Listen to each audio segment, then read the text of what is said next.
भाई, आपने ये तो कई बार सुना होगा और देखा भी होगा कि इंसान की इंसान के साथ दोस्ती होती है, लेकिन कभी ये नहीं देखा कि किसी शेर की इंसान के साथ दोस्ती हो जाए। राजू जंगल में लकड़ियां काटने हर रोज जाया करता था, तो वो उन लकड़ियों को कुछ अपने घर में इस्तेमाल के लिए लाता था और कुछ बाजार बेचकर उनका अनाज खरीदकर घर के लिए लेकर आ जाया करता था। तो ऐसे उनका घर का परिवार चलता था सिर्फ उन लकड़ियों के सहारे। तो एक दिन वो गया, उसे लकड़ी ना मिली कहीं, और एक झाड़ी में जब उसने कुल्हाड़ी मारी तो वहां शेर बैठा हुआ था और शेर के कुल्हाड़ी सीधी लग गई जाकर।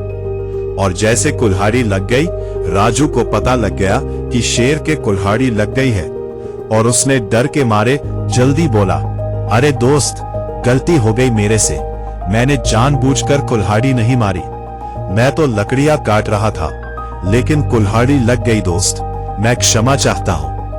आगे से शेर ने देखकर कहा, अरे मैं तो तुम्हें अभी के अभी खा जाता, लेकिन चल, तूने मुझे दोस्त बोल दिया है तो दोस्त को मैं कभी नुकसान नहीं पहुंचाता।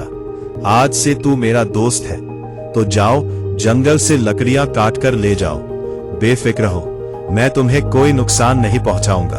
मैं बाकी जानवरों को भी बोल दूंगा कि तुम्हें कोई नुकसान नहीं पहुंचाएगा। तुम आराम से हर रोज की तरह आओ और जंगल से लकड़ियां काट कर ले जाओ। और इसी बात पे उन दोनों की दोस्ती हो गई, गहरी दोस्ती हो गई। वो हर रोज जंगल में जाता और लकड़ियां काट कर लेकर आ जाया करता था, तो उसे बाकी किसी जानवर का खतरा भी नहीं रहा, क्योंकि सीधी डायरेक्ट जंगल के बादशाह से दोस्ती हो गई।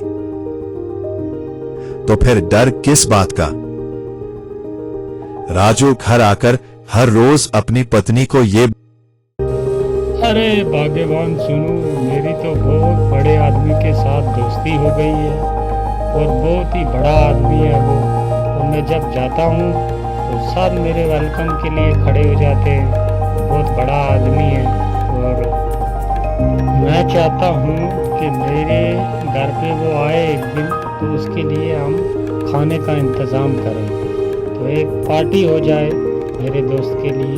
तो इस बारे में तुम क्या कहती हो?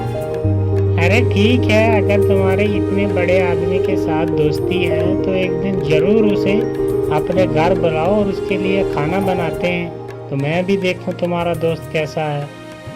ये बात बोलकर राजू जंगल में लकड़ियां काटने के लिए चला गया और जाकर उसने लकड़ियां काटी, और जब शेर मिला तो उसे कहा, दोस्त, मैंने तुम्हारे लिए घर पे एक दिन खाने का इंतजाम किया है, तो मैं चाहता हूँ और मेरा परिवार भी चाहता है कि तुम एक दिन हमारे घर आओ। तो हमें इस बात की बहुत बड़ी खुशी होगी अगर तुम हमारे घर एक दिन खाना खाने के लिए आओगे। ये बोला जब राजू ने, तो शेर ने कहा, अरे वाह दोस्त, ठीक है, मैं कल तुम्हारे घर पक्का आऊंगा खाना खाने के लिए। ये बात बोलकर राजू वहां से लकड़ियां लेकर घर की तरफ चला आया और घर पहुंचा और उसने अपनी बीवी से कहा, अरे सुनो, मैंने अपने दोस्त को कल खाने पे बुला लिया है और उसने हाँ भी कर दिया, वो कल पक्का आएगा हमारे घर खाना खाने के लिए, तो मैं उसके लिए कुछ खाने का इंतजाम करता हूँ। पत्नी ने कहा, हाँ ठीक है, कल उसके लिए मैं अच्छा अच्छा खाना बनाऊंगी तुम्हारे दोस्त के लिए, तुम तब तक सामान लेकर आओ। ये बात बोलकर राजू चला गया और जाकर एक बकरे का गोश्त उसने लाकर रख दिया घर में। पत्नी ने कहा, अरे गोश्त तो तुम ले आए हो, कैसा बनाना है इसे, किस किस्म का बनाना है ये? राजू ने सुनकर कहा, अरे भाग्यवान, अभी तुम रहने दो, जब वो आएगा तो मैं तुम्हें बता दूंगा, फौरन ही बना लेंगे इसे, तब तक ऐसे ही रहने दो। तो कच्चा गोश्त उसने एक बकरे का काफी सारा रख दिया एक साइड में, और दूसरे दिन जब सुबह हुई तो शेर ने सोचा कि आज दोस्त ने घर पे खाने के लिए बुलाया हुआ है, तो मुझे जाना है। तो शेर जंगल से निकला और चलते चलते सीधा उसके घर पहुंच गया। और जब घर पहुंचा शेर, तो उसकी पत्नी ने देखा और देखकर कहा, अरे वाह, मैंने सोचा पता नहीं कौन दोस्त है जिसकी आके इतनी बड़ी बड़ी लंबी बातें कर रहे हो। यह तो एक जंगली जानवर है। तो तुम्हारे ऐसे भी दोस्त हैं कि जंगल के जानवर भी अब तुम्हारे दोस्त बनने लगे? मैंने सोचा था पता नहीं कौन होगा, तो इसके लिए इतना इंतजाम किया खाने का। जब ये बात राजू की पत्नी ने कही, तो शेर को बहुत बुरी लगी और शेर वहां से फौरन वापस जंगल की तरफ चला गया। राजू ने पत्नी से कहा, अरे यह तुमने क्या कर दिया?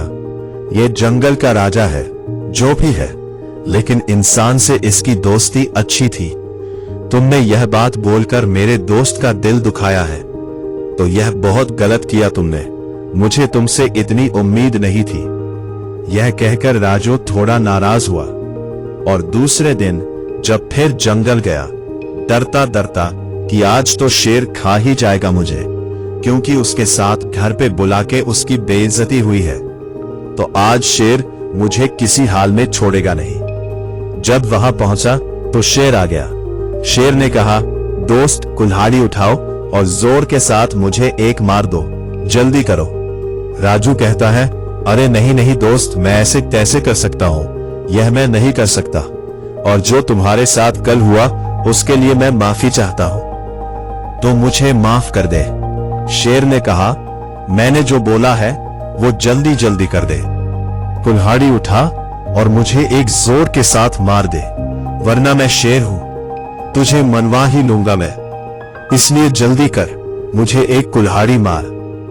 राजू ने डरते हुए सोचा कि अगर ना कुल्हाड़ी मारी तो तब भी मुझे खा जाएगा, और अगर कुल्हाड़ी मारी तो तब भी ये खा जाएगा, लेकिन मरता क्या ना करता। तो उसने उठाई कुल्हाड़ी और दे मारी शेर के। काफी गहरा जख्म हो गया शेर के, लहू निकल आया, और शेर ने कहा, जा दोस्त, तुझे डरने की कोई जरूरत नहीं है। तू जैसे पहले जंगल में आया करता था, वैसे ही आज भी आकर लकड़ियां काट और लेकर अपना जिंदगी का गुजारा कर। तुम्हें कोई नुकसान नहीं करेगा, ना मैं और ना बाकी जानवर। जाओ। ये बात बोली शेर ने, और राजू वहां से चला आया और उसने लकड़ियां काटी दूसरी जगह से और लेकर घर चला आया। ऐसे कई दिन गुजर गए, कई महीने गुजर गए। एक दिन वो शेर फिर सामने आ गया और कहा कि दोस्त इधर आओ मेरे पास। राजू ने देखा और उसके पास चला गया। शेर ने कहा, दोस्त देख, वो जख्म तूने मुझे कहां पर दिया था, जरा गौर के साथ देख, है मेरे जिस्म पर। राजू ने देखा अच्छे तरीके के साथ, तो उसे वो जख्म कहीं भी नजर नहीं आ रहा, क्योंकि काफी देर गुजर गई थी और जख्म भर गया था। तो उस टाइम देखकर राजू ने कहा, अरे दोस्त नरी, मुझे तो कहीं नजर नहीं आ रहा, ऐसा लग रहा है कि जैसे मैंने तुम्हें वो जख्म दिया ही ना हो। शेर ने कहा, हाँ दोस्त, यही बात है, मैं भी यही कहना चाहता था कि जख्म ऐसा लग रहा है मुझे भी, और जैसे तुमने दिया ही ना हो, क्योंकि काफी वक्त गुजर गया, वो जख्म जो था वो भर गया। एक जख्म बाकी है, जो तुम्हारी घरवाली ने मुझे बात सख्त बोली थी कि तुम्हारे जंगली जानवर दोस्त, ऐसे भी दोस्त होते हैं किसी के? वाह, मैंने सोचा था कि किसी इंसान के साथ दोस्ती होगी, तो वो बात अभी तक मेरे जहन से नहीं गई और ना ही उसका जख्म भरा है। तो जाओ, आज से तेरी मेरी दोस्ती खत्म। तुम अपने जंगल में जैसे पहले लकड़ियां काटा करते थे वैसे ही काटो। तुम अपने रास्ते, मैं अपने रास्ते। ये बात बोलकर शेर वहां से चला गया और राजू को भी बहुत दुख हुआ और वो भी अपने घर वापस आ गया। तो कहानी से सीख यह मिलती है, दोस्तों की किसी को कोई बात बोलने से पहले उस बात पे थोड़ा ध्यान कर लें, क्योंकि जोखिम तो भर जाते हैं, लेकिन जुबान से निकली हुई बात कभी मिटती नहीं।